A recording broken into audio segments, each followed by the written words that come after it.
Hello and welcome to The Good, The Bad and The Worst, a podcast where we watch movie trilogies and decide which movie hasn't been approved by the American Dental Association. I'm your host, Griner, and joining me today...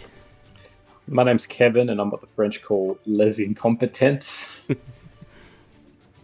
How do you do? This is Luke McAllister, the father. All right, boys, we're doing Home Alone.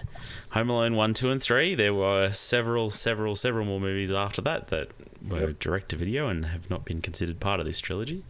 Possibly one of these shouldn't be considered part of this trilogy. But, Conan, I think you're the one here without any nostalgia for these movies. Tell us about Home Alone in your life. Did you never watched it as a kid? You have no nostalgia for it? That's exactly correct, Grana. I have no connection with these movies, and so I'm the only one here who can see them with objectively empirical glasses, and I can say with undeniable factual statements that 2 or 3 of these movies blow. Okay. Disappointing. I don't know about that. It's fact. I wait your proof, but sure. My empirical evidence of my wife seeing these for the first time and her cacking herself laughing the whole time possibly refutes your undisputable evidence. I don't know. Yeah. Touche. My kids now watch these every year with us, and their first time watching it, they were cracking up laughing. And now they will forever love these films as well, looking back on it with nostalgia. We need to address, because this is exactly right. I was thinking about this week. I'm like, I know there are arguments. It's going to be like kids enjoy it. It's great if you're a kid. And saying something works for a child with an undeveloped brain is not praise or proof at all. I'm sorry. No. You have to judge a movie by who it's for to some degree. It's okay for you to say this movie is a bad movie that you didn't enjoy, but you can't be like it's empirically proven that it's a bad movie because it's not for you. Sure. There's some extent to that, but I mean, the absolute wave of kids' movies that are timeless classics, like Pixar's golden stuff, Disney's golden stuff. Like, I think that they're saying that a kids' movie, it's like, it's for kids, therefore, if an adult doesn't like it, that's just because they don't get it. It's not true, because there are so many kids' movies that are for kids and are still recognizably great by adults. Yeah. Like Home Alone. Only by people who saw it when they were kids. If you were to watch films that only kids like, I could give you a massive list of movies that are just not entertaining to watch for adults. There are movies that I have nostalgia for because I watched them as a kid, and watching them now, it's like, oh man, this doesn't hold up. Home Alone holds up, man. It doesn't. Oh god. It's so the slapstick in these films, and I know slapstick is slapstick. Slapstick in these films, bar none, is still some of the best slapstick comedy I've ever seen in my life. I'm inclined to agree. Because you saw it as a kid, that's fine. No, man, no. Like that's the thing. Mighty Ducks all over again. I have goat. I have watched these films every year, my whole life. And a few years ago, there was a scene that caught me off guard that I laughed so much that for some reason I'd never laughed as hard as I had in the previous years. And that year, I was just cackling watching it. I was just like, oh my God, this is so funny. Like, I rewinded it and watched it again. I was like, this is so funny, man. This is so good. How? That's no proof. All that proves is that you have such a fondness for these movies that you'll continue to find things to be fond about. It's junk food. It's like, oh wow, I had a Mars bar and I realized caramel's delicious more this year. It's like, yeah, doesn't mean it's good for you or even that good. It's just junk food has a place in it. Is it sometimes food, right? Like, it's okay to have that in your diet. Sure, but I don't think there's any way to say this is a good food. It's bad food. You just go, yeah, sometimes it's for whatever reason. Once a year at Christmas time, but the perfect films. Drugs have a great place in life. Drugs do lots of good things for people. I don't think we're going to go around being like, look, you want to do some heroin? That's fine, everybody. There's a place for heroin. No, never again. Tell me better Christmas movies. All right, give me 10 seconds to Google. What do you watch Christmas every year like that's Christmas? It's not Christmas horrors or something like that. It's just Christmas horrors, really. Look, the ultimate Christmas movie is It's a Wonderful Life, which craps all over this in every way. Look, you're not wrong. I just don't have any Christmas movie traditions, and I don't Die Hard, maybe. Die Hard's a good one. I hate Elf. Elf is awful. Elf is an atrocious movie. I like and Elf. that's the other one that people rant about and love. See, I don't like Elf. I don't like Elf. And then, like A Christmas Carol is fine. If someone puts that on, I'm not going to be like, boo, but it better be Muppets Christmas Carol. Yawn. But you won't have as good as a time as watching Home Alone. I can't. And seeing someone get electrified into a skeleton and not laugh, man. I was so bored during these movies, my lord. Oh my god. Because I wasn't transported back to when I was 4 watching them, which says a lot. Look, I don't know. It's probably fair, but I still think these movies have some place. Like, I think kids like them. And my wife enjoyed these. I don't know what to say. She had never seen them all the way through, and she had a good time. We enjoyed watching these movies, except for one of them. Is it just now? This was her first watch. Was it, Grana?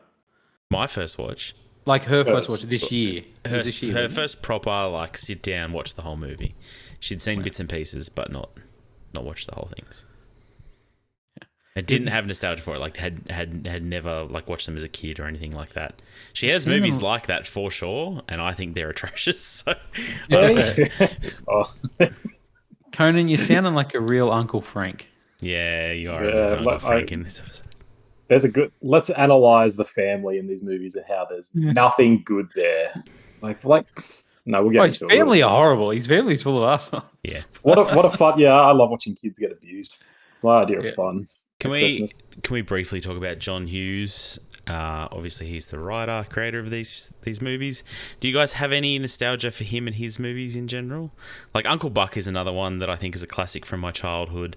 And then my mum kind of introduced me to like Planes, Trains and Automobiles, Ferris Bueller's Day Off. What else have we got here? I'm trying to look up Breakfast Club. Like Breakfast Club, 16 Candles. Yeah. Weird Science, National Lampoons.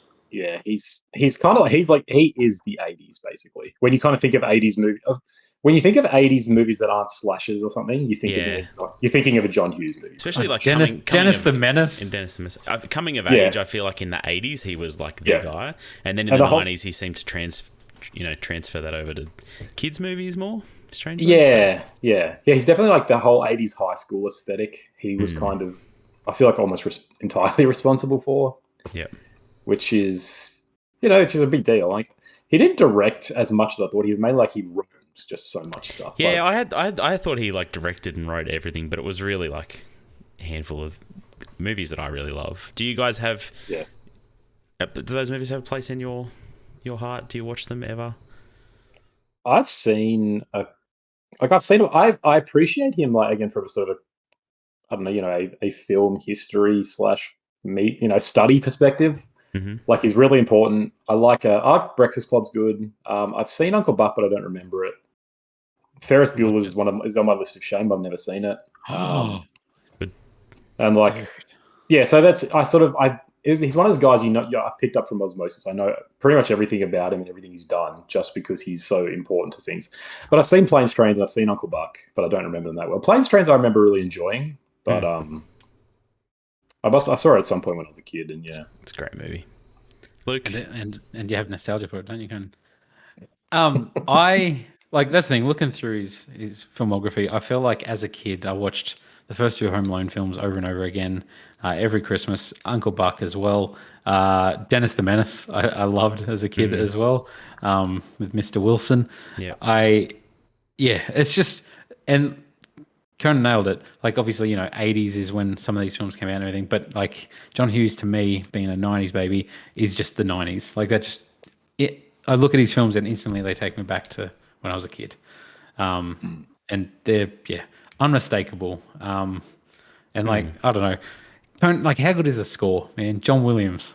Like, the score in this film is so good. All right, and you can hear Star Wars. Hold on. Let's get to it. Oh, man. This is better than Star Wars? What? No, you can hear Star Wars in the score. The thing you can hear is Harry Potter, but let's get to it. Yeah. Stats. Yeah, true. Stats. All right, Home Alone 1 came out and made $476 million. I've moved off the budget. Apologies. I'll find that in a second. But wouldn't have been that big. But 18 million. 18 million. There you go. That's a big profit. 476. gross. Holy Moses. That's huge, man. It's a big movie. Like Home Alone 2 made $358 million, had a $28 million budget. Home Alone 3 made $79 million off a $32 million budget. Still in the green. Still in the green. I don't know. With that Hollywood accounting, that's a big loss, I think. But big difference. I don't think that's to charge too much money for the kid who played Hal. You know, Macaulay Culkin was probably asking for a lot of money. You reckon? His parents, maybe. I don't know. He, I don't know. We'll talk about him, but he's been through the ringer. That guy. I feel for him. Now, critical reception. I could not find Home Alone 3 on anything other than Rotten Tomatoes, so I've got Rotten Tomatoes for all three. Yay! Luke will be happy. So 66% for Home Alone 1. 35% for Home Alone 2, 32% for Home Alone 3. No way. Yeah. God, I've got the hot. Yeah, see, this is great. You guys, it just proves you're wrong. It proves it's nostalgia for you. No, look, I we'll get to it. I understand, but you guys are just secret Trump bros. That's why you like number 2. I mean, that should bump it a few percent, right? What a performance. He helped that kid, man. He did. Good guy, Trump. Yep. All right, let's kick it off with Home Alone.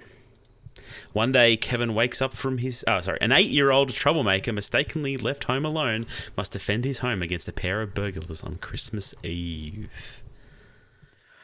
Man, this opening scene, just like, I have so much nostalgia. The whole family environment, the pizzas, the cop at the door, the delivery driver knocking the thing off. Not... Every kid, their parents are not there, or Joe Pesci is great. I love him in this role as well. It's just like one of the only serious actors, if you know what I mean. Like in this, is just like he's used to all these. I don't think he really did other stuff like this outside of. No, I think this is the only thing. I read something about this a while ago, and I forgot. I should have researched again. But yeah, this is kind of like a weird thing he did, and I don't know if he even wanted to. But yeah, this is the only comedy besides It's like My Cousin Vinny. It's more of a serious comedy, but yeah, he really kind of stuck to dramas aside from this foray into kids' films. But yeah, I like this opening scene is fun. Like just the chaos in that house is unbelievable. The size of that house is absolutely unbelievable. Yeah, let's look. This is the question. These people have to be billionaires. Yeah. Right? What does his dad do? What do they do? How can they afford this crap? It's the 90s, I get it, but what's happening? I mean, maybe they're from old money because his brother's living in France and they're all going over there on a holiday, and that's true. I don't know. There's a lot of expenses here that. And I mean, his brother or his cousin has a whole apartment building in New York. Yeah, it's the same one. That's city in as France, well. But Yeah. Uncle Frank is he must be the loser of the family, I'm assuming.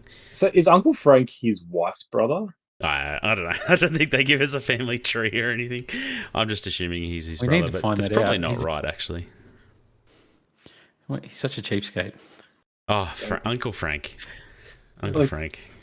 All right, so this whole opening scene, this whole opening section is horrible. It is awful people being awful, just doing awful things. I get the whole it's meant to be fun, it's meant to be haha, what a crazy family, but the whole time it just makes me sad. This whole opening, all of it is just really depressing because this kid is just like, hey, can anyone help me pack? And they're like, you're a disease, you're awful, we hate you. And the parents are just like, God, Kevin, you're such an inconvenience for trying to get ready for our trip to Paris. They're awful parents, awful uncles, awful kids, and then the whole thing's just like, yeah, Kevin. Poor, it's just bad. Kevin's in the right. Even as a kid watching it, I never felt like, oh man, Kevin's misbehaving or he's like this. It's like, dude, he's 8 years old, and he's packing to go on a trip to Paris, and they're just gonna let him pack. Yeah. That's super unreasonable and super unrealistic of them. And then he tries to get help off any of his siblings or cousins, and they're just like, Flemward, get out of the room. It's just they're all assholes. Buzz is a real ass. He's the worst. I don't know. This is to me classic John Hughes, where everybody's a dick. Nobody else gets it except for your main character, right? They're the only one who gets it. Everyone else is just an asshole. Yeah. When Kevin says the line, and without doubt, every year when I watch it, it cracks me up so much because it's just you agree with him so much. Where he's just It's such a great zinger. He's like, I don't want to see any of you again for the rest of my whole life. And it's like perfectly delivered. It's just like, you guys are assholes. Like, Yeah. I don't want to see you again at all, ever. Yeah. And there's obviously the big lines when Uncle Frank's like, look what you did, you little jerk. And you little jerk. And everyone just agrees. Everyone just stares. It's like, shame on you, Kevin. I'm like, what the hell's going on with this family? Buzz was barfing up pizza that he ate, and he's been an asshole. Like, screw Buzz. Yeah. I just feel sad. I get, like, as a kid, you would see this and be like, I've also felt like because as a kid, you're always feeling like you're the one who's hard done by. You're always feeling targeted. So you're meant to, it appeals to that. It makes you resonate and be like, yes, I know what that's like. But I had Buzz as a brother. Like, legitimately. You know? I mean, but the whole thing is, I just get anxiety watching this because I've seen this movie twice now, and every time I just get anxiety seeing just the chaos and just the people running around and just everywhere. I'm like, God, I can't think of a fresher hell than that. You've watched The Bear, and that seems peaceful. That's it, the least it really you can cook. does. This is at least, there's food there. This is just awful kids and awful parents, and everyone's just like screaming at each other. No, it's nuts in that house. Yeah. And yeah, you're right. It is a bit anxiety inducing. How do you guys feel about Macaulay Culkin and his performance? I mean, particularly in this one, but overall? Because I mean, it might be the nostalgia talking, but I don't know. I like him. He's like my childhood actor, right? Like, I don't know. He's just fun. I feel like he has that lovable cheekiness to him. There's there's a reason he was a child actor, and he's good at what he did at such a young age, and like he is the lead character in these two films that made as much money as what you said. Like, massive numbers at the box office for a child-led film is huge, I think. Like, massive pressure on him, and I never watch it, and like obviously there's a few scenes that people mock and stuff like that, but I never watch it and go, oh man, this kid can't act. And you still watch stuff today, and it's like, oh man, this kid can't act. Let me tell you, this kid can't act. No, Conan, no. Don't do this to us. I'm sorry. No, do you really feel like that? Obviously, we're Culkin fans. I genuinely don't think he's very good in this. I think he's he's a child actor. The one who reminded me a lot of Jake Lloyd from Star Wars 1. Like, got some some cute little appeal to it. Like, he's got a natural sort of cuteness and a sort of not a graphic, that's wrong, but he's got some sort of he's just kind of cute. It's like, oh yeah, that's a lovable looking kid. He's got kind of the droopy, I think it's droopy eyes. I don't know. He's got something about him that's just kind of interesting looking. And he's kind of lovable with his big sweater on, and he just looks so small. But some of his deliveries is obviously he's really he's 10 years old in this, so I'm not going to be like, you didn't deliver it perfectly, because that's unfair. Yeah. But I kept thinking of Jake Lloyd, and everybody's like, he's awful. Everyone is merciless to him. I'm like, I don't know. I put them in. I think they're exactly the same. I think Jake Lloyd's way worse. I'm sorry. I think Jake Lloyd is asleep in the Phantom Menace to me. He's very dreary. Whereas at least Macaulay Culkin's expressive and seems to be having fun himself to some degree. Even if it's over the top, but when he raises the eyebrows, he's like, my family disappeared, and it's like, you can see he's trying to figure out how to raise them. I'm like, that's not funny. It's like, funny. No, the funniness is because you're like, oh, they've told a kid to raise his eyebrows, he doesn't know how. Sure, that's funny. That's not good. That's bad. Part of the joke there is that he's not a good actor. No, see, when I was a kid, I thought young Anakin was the coolest kid ever. I was like, man, he's so cool. I wish I had hair like him, And now, I can watch him and be like, oh man, that was a bad kid actor. But Home Alone, not the case. It's still as good and as entertaining.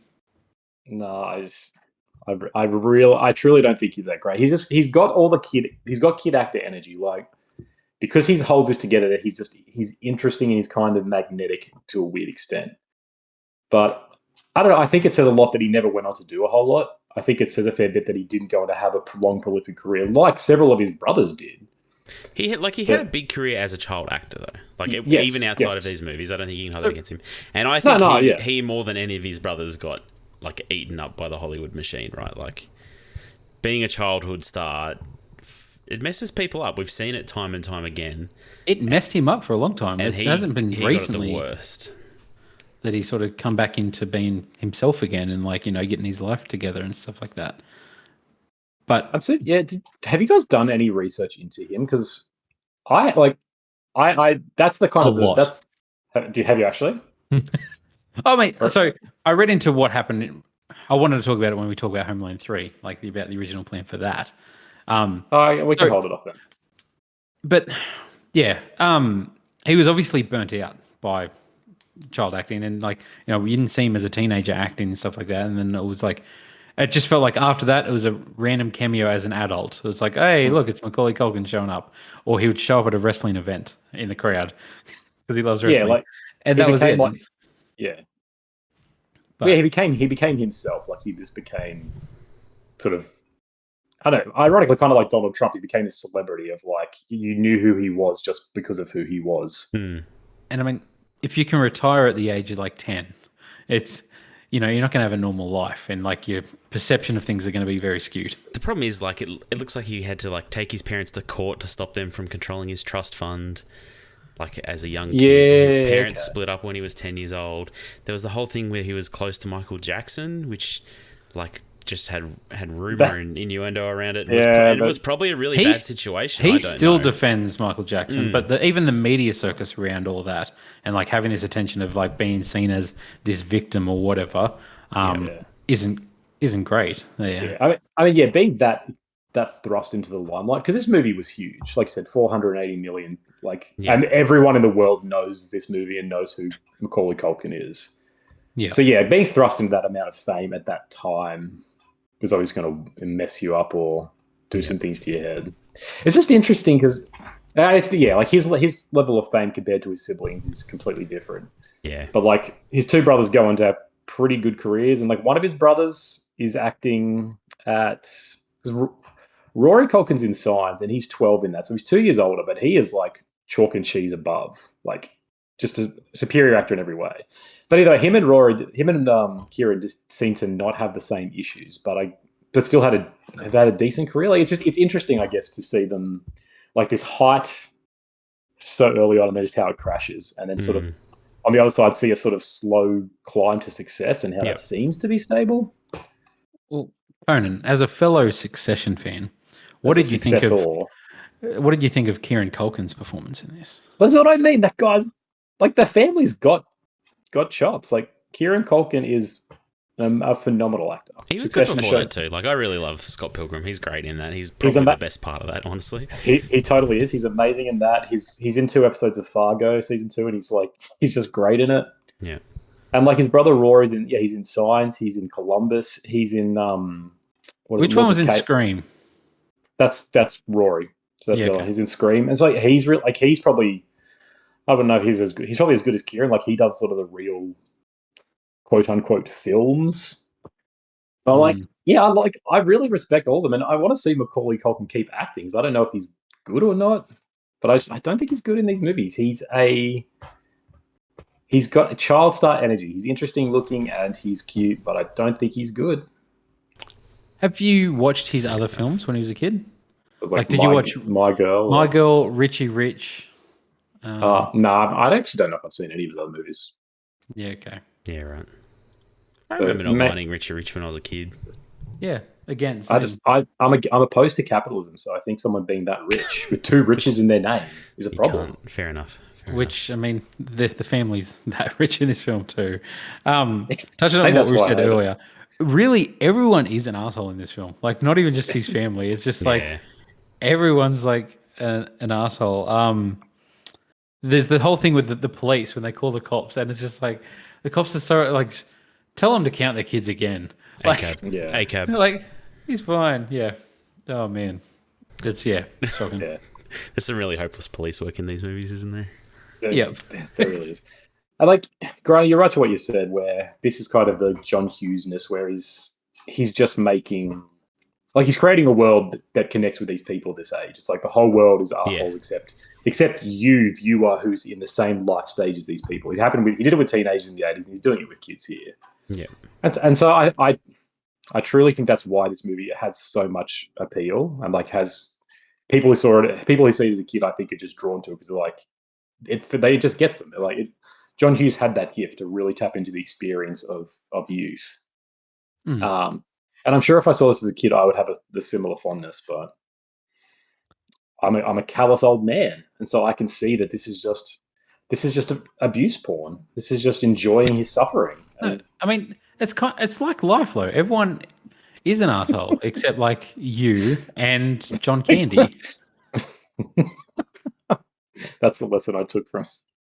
That's right. John Candy's always a good guy in his movies, to be fair. R.I.P. Isn't he always misunderstood? He's a delight. I love watching him on film. He's so good. He is. He's underused. And I knew he was in this, and I forgot that his role was so small. Though he just kind of talks about polka for 10 minutes. It's basically a cameo, essentially, right? Yeah. Like, I think him and John Hughes were good friends, and they just must have been. They did a lot of stuff together by the looks of things. So the whole time watching this and the second movie, my wife's like, "Oh man, this reminds me of Harry Potter." Obviously, Chris Columbus, the director of the first two movies, directed the first 3 Harry Potter movies. John Williams did the score. Did you guys feel that connection? I don't know. I'm not really into Harry Potter, so it's not something that struck me. But I mean, I'm a big score guy. Like, I love movie scores. I listen to composers all the time. I love listening to movie soundtracks, and it is something that the Home Alone theme, I think, is instantly recognizable, and it's like an iconic theme in cinema. And I listen to it every Christmas. Like, it's part of our Christmas playlist that we have is the theme song for Home Alone. I've been humming it ever since watching these movies. Yeah, it's so good. Conan, it's good. You can't deny losers. That, unless you're going to criticize John Williams. But I will. I remember a few years ago distinctively being picking up on it when it's like, well, it reminds me of Star Wars. It reminds me of original Star Wars. Like, you play the opening theme of that and picture Luke walking around Tatooine, and it's exactly the same sort of music. But yeah, then when I rewatched Harry Potter recently, again, as soon as it started, I was just like, oh my God. I was like, this is like Home Alone. I was like, this is great. Yeah. And I mean, does that make him a bad composer? Oh man, can we get into hot takes? All of his stuff sounds the same. All of his stuff sounds the same. I don't know. Conan definitely has that opinion, I think. I have some controversial opinions about John Williams. Yeah, I had the thought about sort of the magic, because this movie is all about the Christmas magic, like the lights, the scenes, the iconography of Christmas is so saccharine, and everything is so meticulous. The ability to perfectly booby trap your whole home, it's all magic. Yeah. Right?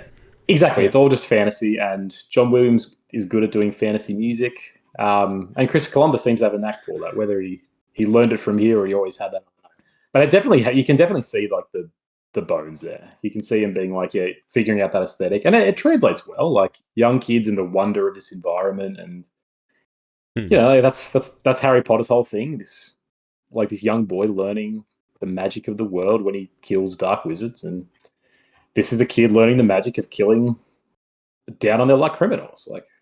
Yeah, we need to sympathise with these criminals. I think just hitting up people while they're on holiday. That's all right. So here's what we see. We see a family with too much wealth, a double-story, 40-room house that can afford trips to Paris with how many kids? 15. I think the head count is.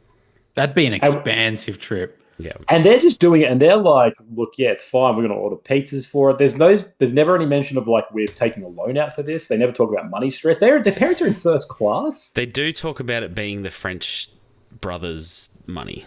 He pays for the trip. Well, family money is even worse than self-made money. So we just see the capitalist elite thriving, and then you see two down on their lucks. One's an Italian-American. One's obviously an Italian-American immigrant. One's a man with clear learning difficulties and additional needs.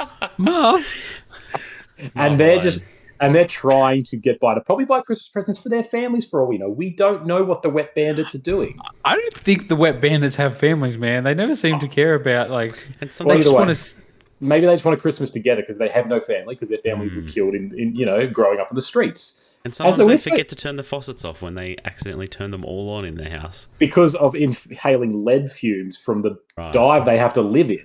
And so we're supposed to sympathise with this sociopathic child who's who tortures them. Tortures them. They're coming to try to have... They're basically coming and saying, hey, can we have some money to live? And he's like, no, this is my family's wealth that I've earned. I'm going to torture you because how dare you, a poor person, think you have any right to it? It's like attempted murder every 2 minutes. Yeah. Like straight up attempted murder. it's hardcore.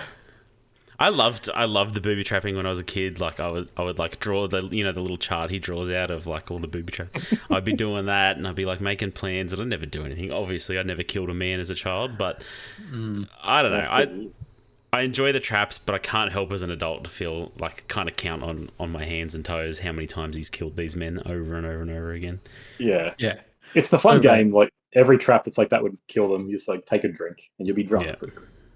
I mean, that's the thing. There's a charm to it because I feel like at least 2 or 3 times now in this podcast, where we've mentioned like Home Alone vibes. Like there was a James Bond film where he's setting up traps, and it's like, oh, cool, this is like he's Home Alone in it, Yeah. And you see anybody in a movie setting up traps, and that's instantly what you go to is Home Alone.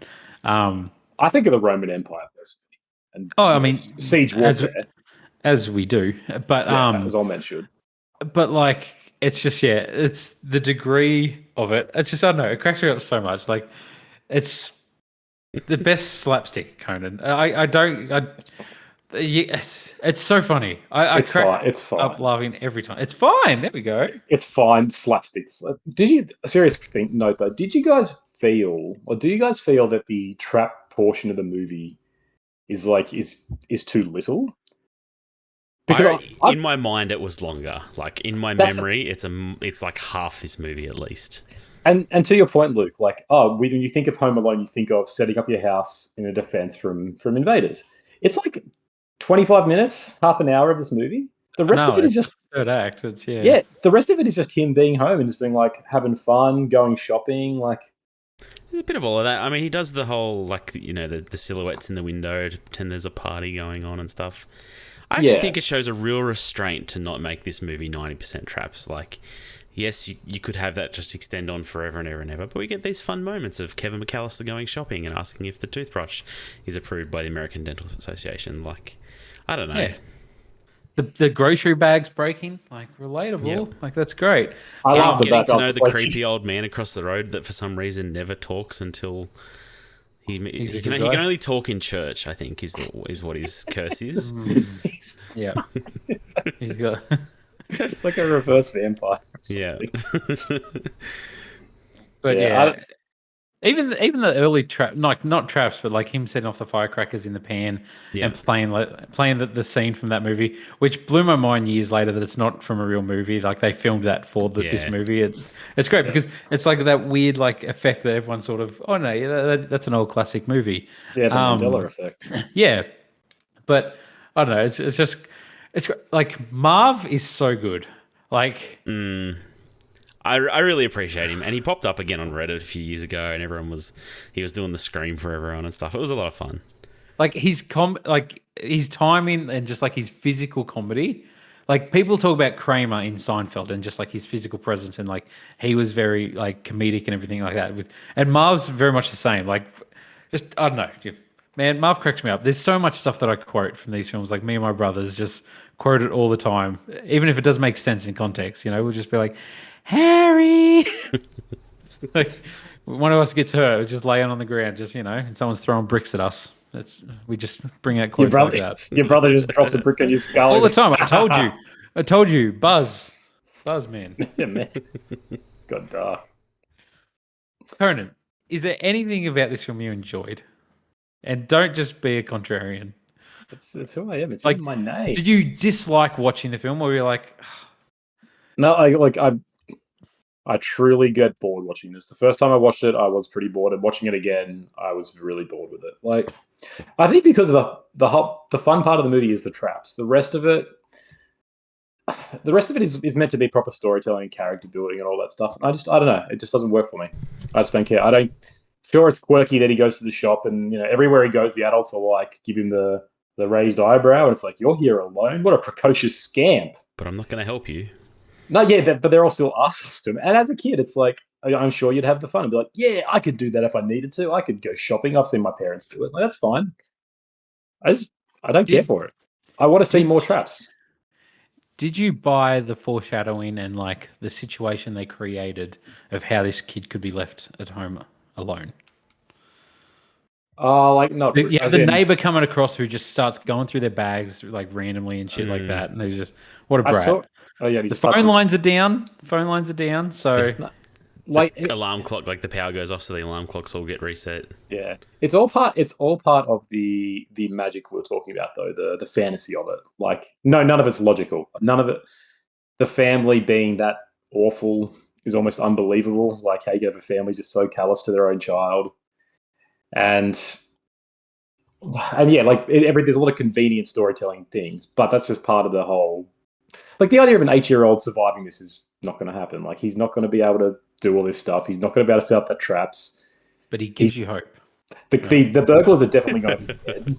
Like True. It's all a fantasy, and that's so in that it's fine. Like I was never like, oh, how's the narrative going to turn this way? And good, I'm really compelled for this. Which is part of the reason why it frustrates me that they spend so much of the movie telling this story of like this poor kid. He's learning the value of family. But no, he's not. He's just learning his family's still the worst. Like, which is another. It's weird. There's so many parts. He's like, please bring back my family. I'm like, wait, why? Why do you want your family back? They're still kind of because he's scared. He's scared of the criminals are going to kill him. It's not about the family being good. It's scared about dying alone by these older criminal mob bosses. Is this a supernatural film? As in, there's magic. We said that already. Did he wish this into the universe? Like he says, like I wish that I don't have a family, and then it's like goes to the mysterious Harry Potter music outside, and the lightning causes the alarm. That's true. Yeah, you're right. Is it something that's granting his wish to teach him a life lesson, or what's going on there? Is it just a coincidence? No, it's not a Christmas wish. It's definitively not. No, I think you're right. And here's my theory for it. He gets left home alone, and Kevin McAllister dies from starvation because he doesn't know how to fend for himself. The rest of it is his dying dream that the cop that he saw, Joe Pesci is actually just a cop, and he's trying to check on the families. And his dying dream, he's like, they must be robbing me, and that's what's happening. It's all fantasy, so it's actually a horrible tragedy of this child dying from abandonment. So what's number 2? Is it the dream continuing still? Number 2 is his parents. Wait, I was saved. I was going to say, it's his mom's deathbed dream, right? Yeah, it's her grief-induced, like, she's going comatose. And she just keeps playing through these scenarios where she keeps reliving her own hell. Before they get to the final happy ending in 2, and that's why she can die peacefully, and they get a new kid. Because it's like, okay, the McAllisters are all dead. They get a better McAllister. Yeah. True. Yeah. All right. Let's move on to Home Alone 2. Do you think the synopsis is any different for Home Alone 2? Yeah, it's completely New York. I know it's just New York though. 1 year after Kevin McAllister was left home alone and had to defeat a pair of bumbling burglars, he accidentally finds himself stranded in New York City, and the same criminals are not far behind. How convenient. How convenient. But they're not the wet bandits anymore. They're the sticky bandits. So this is your guys' favorite, I take it. It was when I was a kid. I loved this movie as a kid, and it's 100% because the traps are like if he killed them in the first one, he like mutilates them in this one. Yeah, they're hardcore in this. Yeah. So I really enjoyed that part of it, and so I watched this movie more. And the whole time watching the first one, like, man, the traps aren't a big part of this. The second one, the traps are way more. But they still like only the final act. It's still not, we still have fun adventures in New York first, which maybe they should have been. With a soon-to-be one-day president, yeah. Yep. I think I have more nostalgia for the second one. I can definitely see why the first one would be rated higher as a better film, but I don't know. Tim Curry is awesome. In the second one, as the hotel manager. All the hotel staff are good. Like Rob Schneider's fun. Rob Schneider. Yeah. So good. The gum. Yeah. Nice family. Yeah. Oh man, like Tim Curry, everything. I love when she slaps him. It's just like, you bundle up. It's awfully cold outside, and his lip just starts quivering. He's like, oh, so good. Yeah. So good. And yet, the traps are just so much more deadly. In the second one. It's good. Yeah. Yeah. Yeah. I enjoy where he does the silhouette again, and he's got Uncle Frank singing, and then he's like, "Get out of here, you nosy little pervert, or I'm gonna slap you, silly." And he runs out, trips over everything. It's funny when they all come back in, like how they reuse the gangster film again. It's the angels with dirty faces or whatever. It's like I saw you kissing Marv, big Joey. You've been smooching everybody. And he looks around and one of them's there. It's like, not true. Like, that's funny. That part's good quality. Yeah. But then, he starts shooting and I'm like, man, active shooters are no laughing matter anymore. The world changed after 9/11. You could joke about planes and guns. No more. I don't know. It might have been some other events that maybe changed the landscape on shooting, I think. But yeah, that did feel kind of strange in 2023. Yeah, it's just a weird moment I had. Like this, there's just guns going on. Everyone's just like, "What's happening?" Yeah, I don't know. It's America. Oh, cool! Another shooting. Yeah. Conan, did you enjoy? I don't know. Did you enjoy this movie more than the first one? I liked that New York was a character in this. Yeah. They really built it as a character. They definitely tried.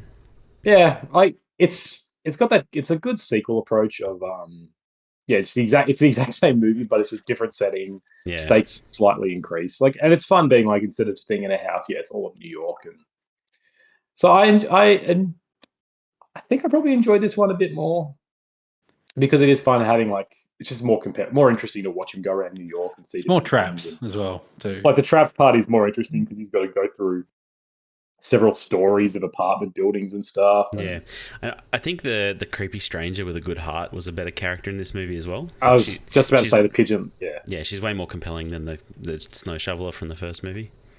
Yeah, Pigeon Lady's good. She brings some good emotion to it. Yeah. They're sitting up there watching the orchestra. Yeah, that's a dope hangout. Yeah, it is. But how does this happen again?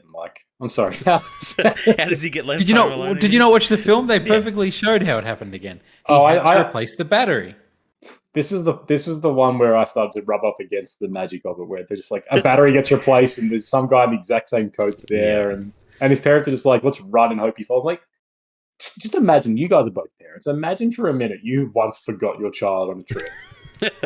On the previous trip, the previous one year later, you're like, it's the exact same thing happening, and you're like, all right, we're gonna hope he doesn't get lost again, and we're just gonna run. You'd be attached at the hip, right? Yeah. Sure, no parent is this bad, but they're shitty people.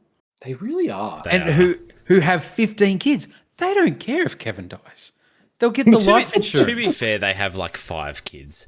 The other kids are from other families, but still, you're always there. This is like the 1800s. They say a few kids are going to die. Walder Frey, they'll just I'll have another. It's definitely got. It really frustrated me at the beginning when he's talking to Catherine O'Hara again, and she's like, "Remember what happened last time?" He's like, "Yeah, I hope I get lost." And she's like, "Well, maybe you will."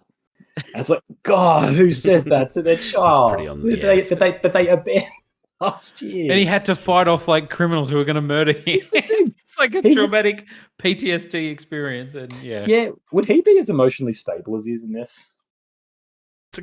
It's a fair question. He's actually been seeking it out.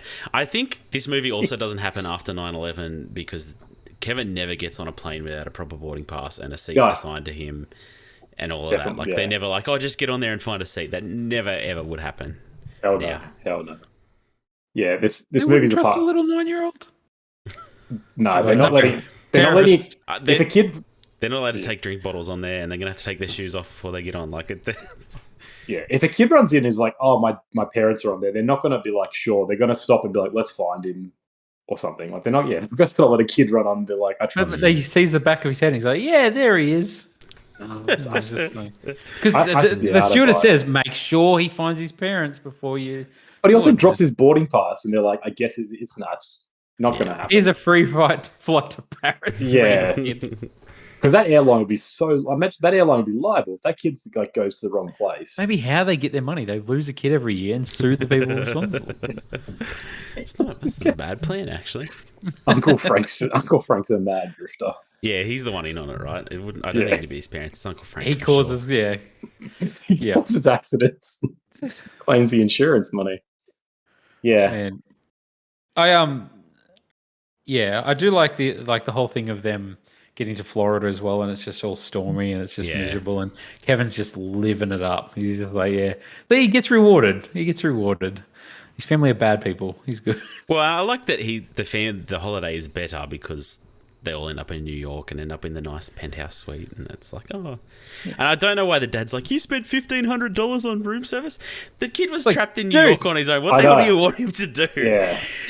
And they've just given you this room for Christmas, that room and is worth way filled your room with presents. That's more than $1,500, you cheapskate. Yeah, it's just as bad as Uncle Frank. Yeah, it's just awful family. Awful family. McAllisters need to be indicted. Yeah, Donald Trump's cameo is it hits differently. It's kind of funny. It is. It's very strange. I feel like he wasn't even. I don't know. This is before The Apprentice. Who knew who Donald Trump was? He's just known in America as like, the rich Trump guy that owns Trump Tower, like kind of thing. It's like almost not even what Elon Musk is. What Elon Musk was 10 years ago when it was just like, the owner of Tesla. He's just like, No, I remember listening to a podcast about this or something, and they were talking about this exact thing. And he was kind of like because it's referenced in an episode of Sex and the City as well. Like at one moment, Carrie sees it and she's like, "Wow, I'm seeing Donald Trump. What's more New York than that?" So it was a real thing, but I think because the Trump family and Trump Tower was an institution there, that he was just one of those like famous people. New York. Yeah, exactly. Like you go to New York and the famous people or the important people in New York, Donald Trump is one of them. Definitely not to the same extent, but like enough to get a cameo in here. And I don't know. Do you think this movie is what makes him president in 2016? I think it appealed to that many kids that generation just grew up and like, no. Like that's it, right? So if you see this in 1992 as an 8-year-old, 20 years passes, 24 years passes. You're in your 30s, you're a bit disgruntled with the way life's turned out, you know? The lovable man from Home Alone 2 turns up and says, "Make your country great again." And it's just like, hey, man, he helped Kevin McAllister when no one else did. And now he's helping America. All right, let's... As a disclaimer, I don't support Trump. We're Australian. We have no horse in this race. But it's worth noting that this movie is responsible. The one thing from this, and we're skipping all the traps for me talking about this, but in the ending, with Duncan giving them this room full of presents and toys, like, because, he gives them away he likes to give the toys away, as he says in the thing. And he gives it to the freaking billionaire family because they didn't have the presents in their $1 billion hotel they're staying at. And so he donates the presents on Christmas to them instead of like kids who actually need it. Well, the whole thing is like saving the money that's supposed to go to the children's hospital or whatever it is. Like it's charity money already. So Kevin saves it. Why not just put it to the children's hospital? That's right. Give it to the children's hospital. These people do not need these presents. No, let's give it to the McAllisters. Yeah, bloody McAllisters who run this country. That's it. That's why Trump's there to help them. He's waiting for the McAllister family. God. Yeah, look. It's all connected. All right, should we talk about the traps? I don't know. I can never get over Marv getting electrocuted. It's just I don't know. I find that hilarious still. And this is the thing, Conan, because there is a clear difference. Tell me. There's a clear difference between this scene and the one in number 3 where they do the same gag again, kind of, and it's completely different. One is hilarious and one isn't, and it's not nostalgia that makes a difference. Number 3 is the funny one, right? Oh no, come on, dude. This is the scene that I was talking about where years ago, for some reason, I was probably watching it with Alicia, like my wife, for the first time. Like, we both watched these films as kids, and then watching this again as a couple, we had kids, and like watching this film. Man, him yelping and like turning into a skeleton for a split second had me on the floor, like in stitches. I was just like cracking up laughing. There's a video on our phone of us recording it because we were just like laughing at it. We were like, oh my God, this movie's great. Like, this movie's so funny. And the kids were laughing. It's like, I don't know. It's the physical comedy. And as simple as it is, like, someone gets electrocuted and turns into a skeleton. It's done so good. Maybe just because of his scream and like his scream really sells that scene. It's great. I don't know. I still find that scene funny. Yeah, kind of just like, oh, that was so funny. Good. Spot on, man. Him kicking the door and then just being like, Harry, I've reached the top, and then just stepping and falling down, and just like, wow, what a hole. Sounds like it cracks his back. It's just like, oh man. Look, the traps are the standout part. I agree with all that. Even him tossing bricks off the roof and then just hitting Marv over and over and over again. That part's good. No. But every time I'm like, his face is just mush. His face is gone after that fourth brick. Yeah. Just one brick from that high, man. You're dead. Yeah, like, you're so dead. Brain trauma, like contusions. Oh man, I love the toilet filled with kerosene because it's such an inconvenient way to put out your head that's on fire to do a handstand over a toilet. But he thinks of it. Yeah, and then have the whole thing blow up in your face. I don't know. It's unbelievable and hilarious at the same time. Marv like slipping and sliding on even the floor with the paint. He starts doing a little dance while he's doing it. Yeah. Oh man, just the physical comedy is great, and that's why I think Marv is funnier than Joe Pesci in these films, like 100%. I think Joe Pesci's mannerisms don't hold up without nostalgia.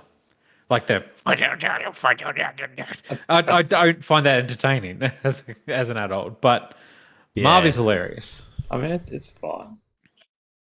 It's based on that Hanna-Barbera dog or whatever it is, right? Like it's something from a cartoon. Probably. Apparently, he was doing it because he kept swearing, and they were like, "You can't swear in this." Yeah. So he'd like swear under his breath and like might try to mumble it because he's so used to making mafia films. It'd be so funny if he was dropping F-bombs in this. There is a version of this movie that is like an R-rated horror film, and he's dropping F-bombs, and people are getting blown to pieces. Isn't that kind of Saw? Like, I feel like Saw was kind of the spiritual successor to Home Alone. A little bit. There's definitely been I've definitely seen a mashup of like Kevin McAllister grows up to become Jigsaw. Yeah, that would be pretty great if that was the reveal.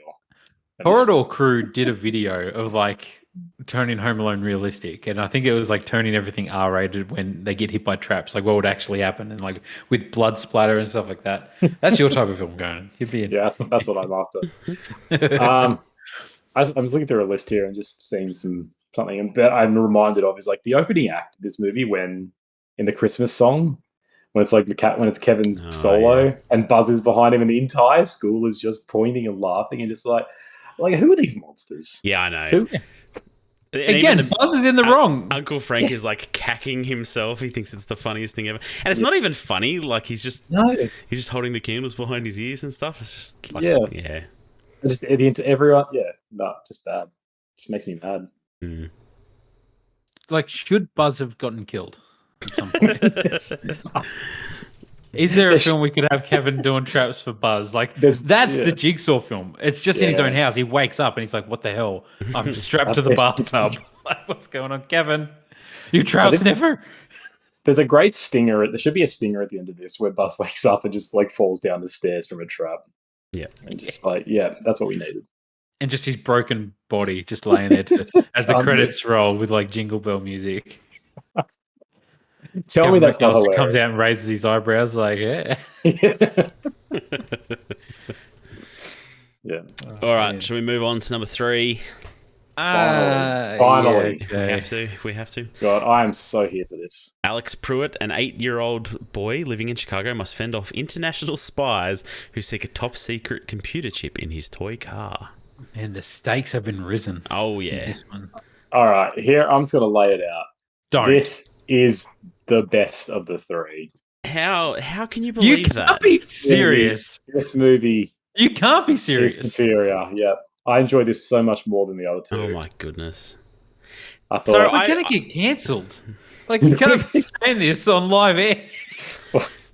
I wrote down a quote from Roger Ebert because I thought it was hilarious, but Conan obviously agrees with it. This movie follows the exact formula of the first two, but is funnier and gentler, has a real charmer for a hero, and provides splendid wish fulfillment and escapism for kids in, say, the lower grades. And you are going to argue with Roger Ebert. I absolutely am, because he has some terrible takes sometimes. You know he has terrible takes. Patron saint of film. No. Boy, he's only well known because he's so prolific, right? Like... Yeah, anyway. Look, it's all critics have. Yeah, we're not going to get anyway. Roger Ebert, my man. He's spot on. Spot on. Tell me why this movie is better. But first of all, I just want to say. So the story, right?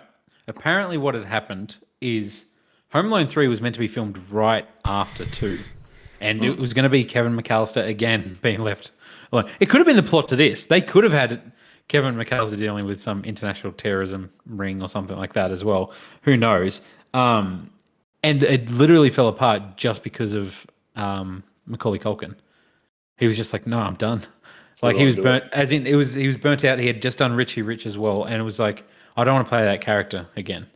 And that stopped the whole production sort of thing and stopped that from continuing of him not wanting to do it. Because it's kind of crazy. Like they did that well, and they're like that iconic that you kind of. I always had this thing of like, why didn't it just go to like a number 3? Like, why didn't it go on? Or because it didn't feel like it ran out of juice, if you know what I mean. And then apparently the next plot was going to be Kieran Culkin, his brother, was going to be the lead of the film, but they didn't think that he had the charisma or the ability to carry the film. And man, did he carry that chip on his shoulder his whole damn life. He carried 40 hours of TV. He has. So yeah, that's apparently what happened. And then he plays one of the. Yeah, the Pepsi kid. Yeah, has to take it easy on Pepsi. That's interesting. Yeah. It is a weird. Yeah, it is weird that like years past, they've recast him with a like. I know, especially a nobody. I don't think this was. Well, not recast, different character. But... Yeah, but it's like You're right, but it's like in Chicago, and it's like this is essentially the same thing. The mother's like a spitting image of Catherine O'Hara as well. Sometimes she looks like exactly like her. Let's start there. This movie is so much better because the characters are actually decent, okay, passable as real human beings. The family is a decent family. They're a bit, they're busy, they're distracted. But they're not just like, Kevin, stop being an awful parasite on our rich family while we're trying to go on holidays. They're just like, hey, I've got to work. We got stuff going on. We love you, bud, but you're sick with the chicken pox. And he's like, yeah, okay, I can siege my house if I have to. A mother who tries to call in sick to look after a kid, but can't. And he's like, makes them known like, hey, this is bullshit. She is actively against capitalism. She says, you are making me choose between my sick son and paying for my mortgage. I'm like, preach it, baby. So, like, the characters of the families are just so much better. The bandits are arguably more interesting because they've got the cool... They're not as funny, man. They're Ross exotic, Geller. They're fun. Yeah, just a poor man's Ross Geller. Yeah, they're just nobodies. Like, I don't know. Except for Scarlett Johansson, nobody in this movie did anything And there you go.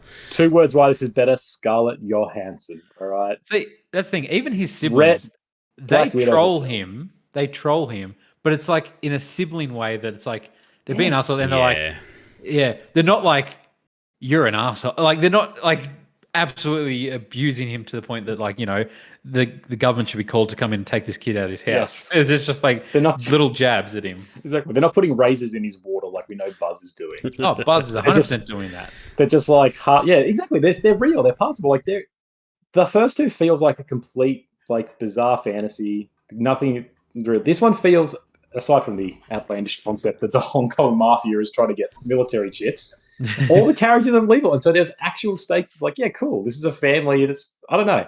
I was so much more invested in it. I thought this kid was a lot more like he doesn't have the same cutesy sort of charisma to him that Macaulay Culkin has, but he's probably a better actor. He's got like the sickly kind of raspy voice of like, oh man, I don't know. I'm just trying to get sick though. He's got the chicken pox, man. Yeah, no, yeah. I'm not criticizing it. I'm saying Luke's coming around. He's coming around. Look, okay. Here's the thing. I'll say my piece on it, and then I'll let Conan like talk about it more. This rewatch, I came in being like, oh god, now I've got to watch number 3, and I watched it and I was like, it's not that bad. I was like, I actually kind of enjoy this film. It's silly. It's silly. The slapstick stuff isn't as funny. The slapstick stuff is not as funny as 1 and 2. The criminals aren't funnier than Marv and Harry. They aren't. They just aren't. You can argue that they're more interesting character, and you can like identify, but no one's going to remember these 4 people. No one remembers these 4 people. Mr. Jurgen, Bo Rapee, and then what's the other one? Earl Ungar. Oh yeah, Ungar. They've all got great, hilarious names. Burton Jernigan. Conan, I get where you're coming from though. Like your arguments of like this is a more realistic, grounded movie, as in like, yeah, everyone isn't an asshole. The cops come out. Like he calls the cops. This kid's like onto it. He's like calls the cops twice. They come out, inspect the place, and like no. And it explains why they didn't. You know, they actually do kick the door down and go in and have a look at it really quickly too. They just boot it. Like cops just show up everywhere because this kid's made this call. Yeah, SWAT team arrive, throw a flashbang in, blind the old lady. Even like the old grouch across the road is different than just the mysterious evil person across the road. Yeah. It's like, you know, you introduced her at the start, even before you introduced to the kid. And it's sort of like, yeah, she's this older lady and she's, you know, a bit firm and strict with stuff, but she's not just a monster. Yeah, but it's nowhere near as. I think this film stands up better and holds up better if you're not such a big fan of the first 2. I thought I hadn't seen this movie. Like, I thought this was my first watch. And then I started watching, like, shit, I have seen this movie. And I actually didn't mind it. Because the remote control car shit, I'm like, oh, man, I want to drive a remote control car like that. I want to put a little laser pointer on my remote control so I can turn on the neighbors' TVs. Like, is that realistic? Yes, because it's just infrared signal. You can do that. It is a thing. Damn, that's cool. Yeah. I didn't hate this movie as much as I thought I would. I don't agree with your statement that it's better than the first 2, but don't move I had on more to fun 4 than I thought I would. 4 is not as good as P. 4 is as bad as you remember. This one's also not. Is this one really a Christmas movie? I don't think it takes place at Christmas. They're still in school. Just snowy. Yeah, you're right.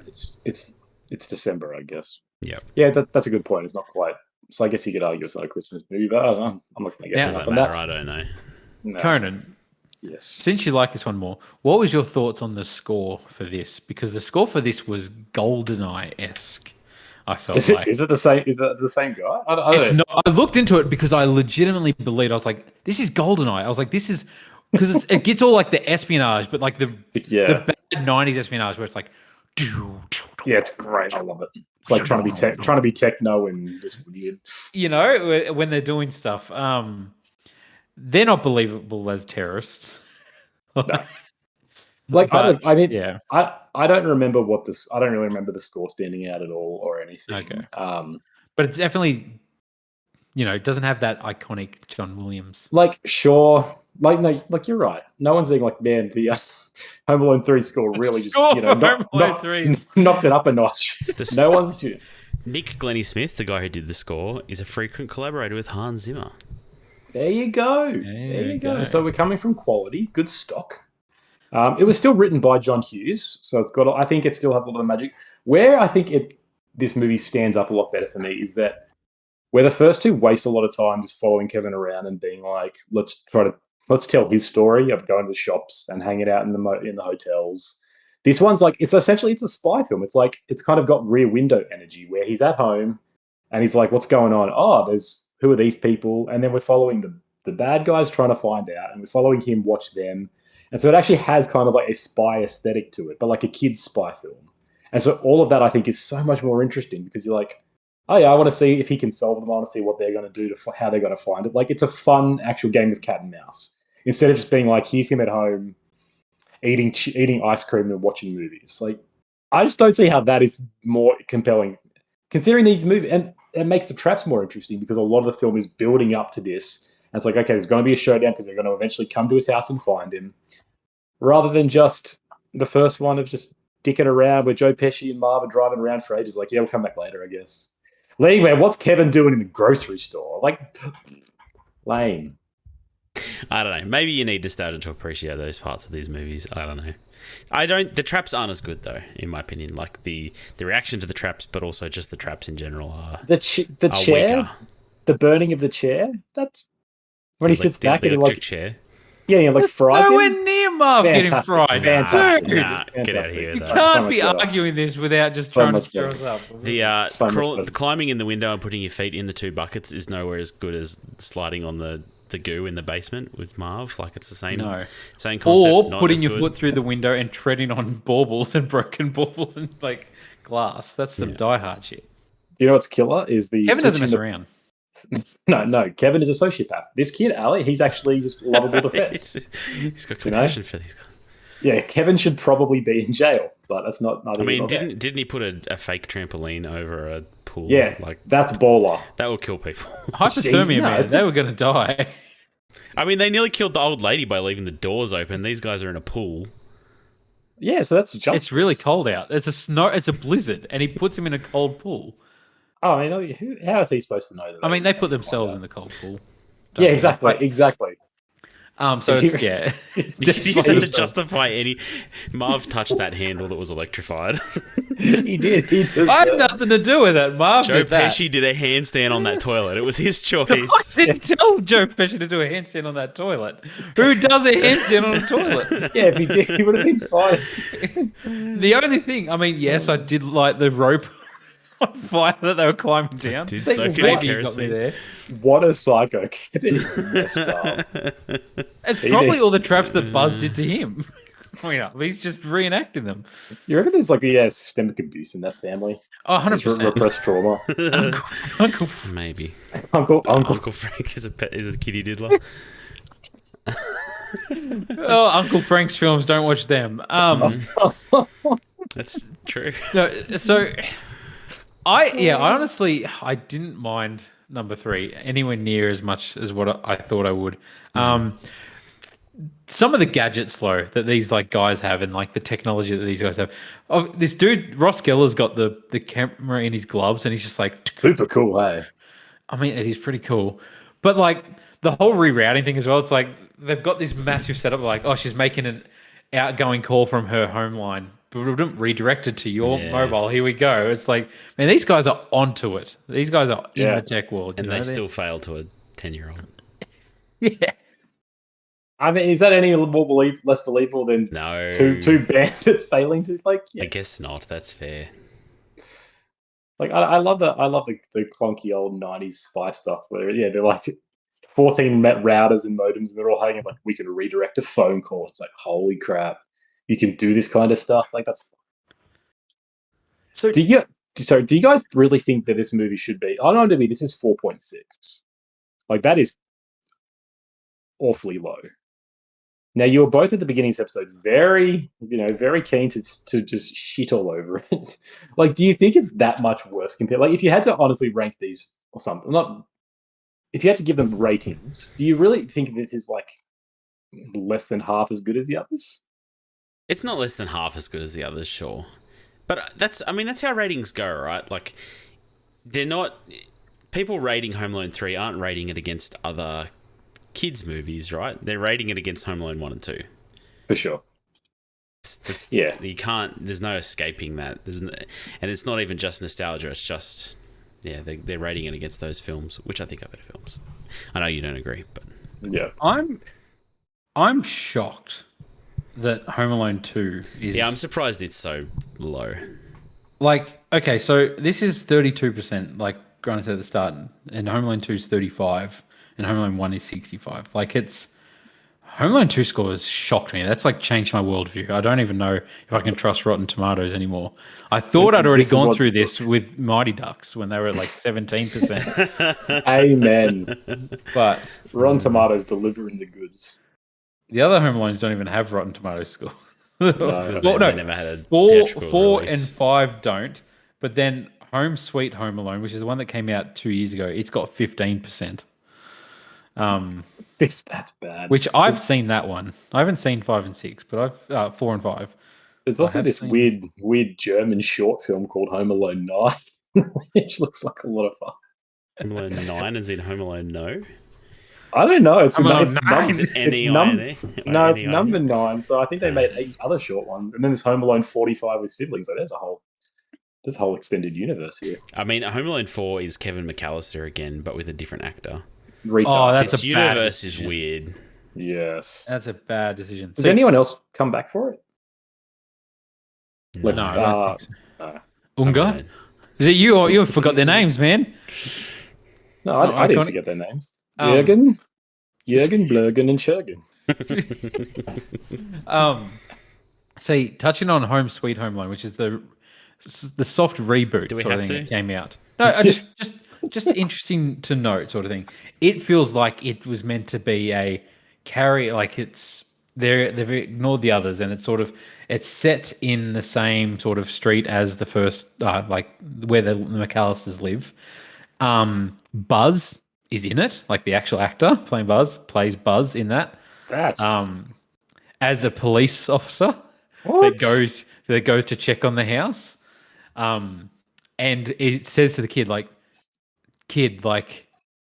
this isn't a false alarm. Like, this isn't a false alarm. This is a McAllister home security system. Like, so Kevin has obviously in that universe become created a security company with like alarms and stuff like that.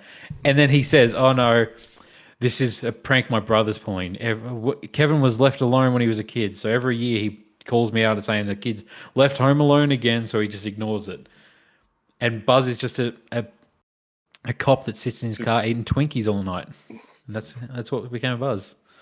That's weird. That's some deep lore, man. There is an extended universe here that needs to have. They need to make a TV show about this or something. They need to bring back John Candy and do like a 6-part on the. You can't do that without actually bringing back John Candy. And if you do that, then the whole world's different. Yeah, that's necromancy, and that's not on. AI. Maybe his family will sell the rights. We can get AI John Candy. Conan, I'd be interested in your take on Home Sweet Home Alone, because the kid is the bad guy. What? I don't think it's meant to be that way, but you watch that one actually rooting for the bad guys, 100%. All right, I'm there. The kid's in the wrong. Like, I am. No way about it. Yeah, It's actually got some people in it. Pete Oh, Holmes, it's the kid, Rob Delaney. Jojo Rabbit. Yeah. Yeah, okay. Jojo Rabbit. Yeah, That's weird. it's on Disney Plus. I'm not going to watch this. I've watched it Home Alone for one lifetime, I think. Right. Neil Flynn's in this. Yes. How does that not carry this over as best Home Alone of all It's time? a small role. It's a very small role. Pretty important though. He gives an informative monologue on police brutality and how it's essential. It's true. It's nearly as big as his role in The Fugitive. Kimball. That's a good joke. Yeah, that's the thing. Yeah, I don't know. The adults are all pretty good guys in this one. The cops try and be like, dude, you can't call us out for false alarms. That's the thing. They actually address it. They're well-rounded. They're reasonable. The internal logic. So it's very unrealistic, is what you're trying to say. That's true. Cops being reasonable. No. The internal logic.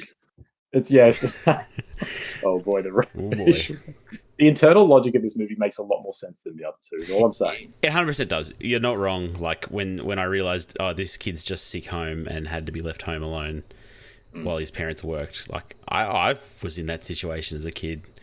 Right? Yeah. Like I was homesick and mum had to go out, and it's like, oh crap, I'm scared because the phone is ringing and I'm here by myself. What do I do? Exactly. Yeah, someone walks past the house. I still get like that. So yeah, I just don't answer my phone. It's the key. I guess that's why there's the magic isn't there as well, because it's like he's not being home alone without your parents is a fantasy. Kids have always been like, what if I was completely alone and okay? Whereas in this, it's just like, it's more like it's just what happens if I'm home when I'm sick, and it is like, yeah, that happens. So part of that ultimate child escapism is gone, which is probably why all these bitter people have been like, 4.6 out of 10. I didn't enjoy this as much when I was 7. If you look at all the IMDb movie, like the actual reviews, they're like, it's not that bad. People were making it out to be worse than it is. Everyone was disappointed when they first watched it because it wasn't their Home Alone. Yep. Like hashtag not my Home Alone. Yep. But I don't know. What? Like these criminals come straight in with handguns, like straight up. They're walking around with silenced pistols, ready to take out like people, like just like that. The female criminal, what's her name? Conan? Alice. It's just a normal. Alice? She's just Alice. Just Nothing Alice. interesting. Okay, Yeah. not Jurgenbergen. No. Alice Mergen, maybe. She turns things weirdly sexual with the old lady though. Like when she's tying her up and she's like giving her a kiss on like the forehead, it's like it turns kind of weird. It's like, okay, what are you doing here? Because there's Freudian subtext here. There's about. Explain it, please. No. All right, so look up Oedipus complex and the other one. I can't remember what the other one is, and it's subverting and exploring. It's all sorts of John Hughes went full philosophy in this. He's taken down capitalism. He's taken down deep spy states. He's taken down psychology. My other standout moment of this one is the old lady comes back from San Francisco and she forgets what gets mixed up for her car is San Francisco sourdough. What is cooler than going to another city across the country to buy the best type of bread you can find? I resonate with that. I've traveled hours to bakeries to find great quality sourdough bread, and it's frustrating. Woolworths, man. Woolworths? You can leave. You make it yourself, mate. That's what you got to do. I don't have a starter. I don't have a starter culture. Get a starter. Make one. It's a good Christmas present if anybody's wanting to Home Alone me. Anyway, San Francisco sourdough. Dope. It's a great motivation for this is what starts it all off. She just wanted her bread. Like, good on you. You know what? Like, you've kind of sold me on it. I knew it would happen. No, like, I will never say it's better than the first two or as funny as the first two. But it does make a big difference that, he's just home alone sick and the woman is literally like, shit, I need to pay my mortgage. Instead of millionaires being like, let's go to Paris again. Like, let's go on another trip. I just reckon. Who pays mortgages? We own 20 houses. Yeah, we own all of Chicago. Rent them out to suckers. Maybe that's it. She's paying the mortgage to the McAllisters. Maybe. She's the landlord. I just reckon, look, each year when you guys do a rewatch, try to include number 3 in there, and slowly you will be like, yeah, let's just watch number 3 this year. And you'll start to realize that it won't happen. We don't need Macaulay Culkin. Look, so one last thing I'll say, and we'll wrap it up because we've discussed Home Alone 3 more than the other two. We've discussed Home Alone 3 as long as Home Alone 3. So 2 years ago when my kids started watching these, so my kids are 6 and 8, and when they started watching these, it became a thing that my daughter kind of ruined Home Alone because she just watched that all year. All of a sudden it was just every time I came home and Home Alone was on, and I was like, this is a Christmas movie. It should be for Christmas. But she loved Home Alone 3. She really liked Home Alone 3, maybe more than the first two. And I keep being like, no, put this one on. No, Home Alone 3. And I'll be like, no, you're wrong. No, your daughter's dope. She knows what's up. So, yeah. Maybe I misjudged. Yep. All right, Home Alone 3, let's rank them. It's 2, 1, 3. Here we go. It's just not, though. It's 2, 1, 3 in my opinion. We don't have to come to a consensus anymore. We dumped that ages ago because it never happens. Here comes Conan with 3, 2, 1. Yeah, probably. Yeah, just because I'm bitter at 1 being so loved that I think it's good. 3, 2, 1, yep. 2, 1, 3. Good man. Yeah. Crazy. All right, that was Home Alone.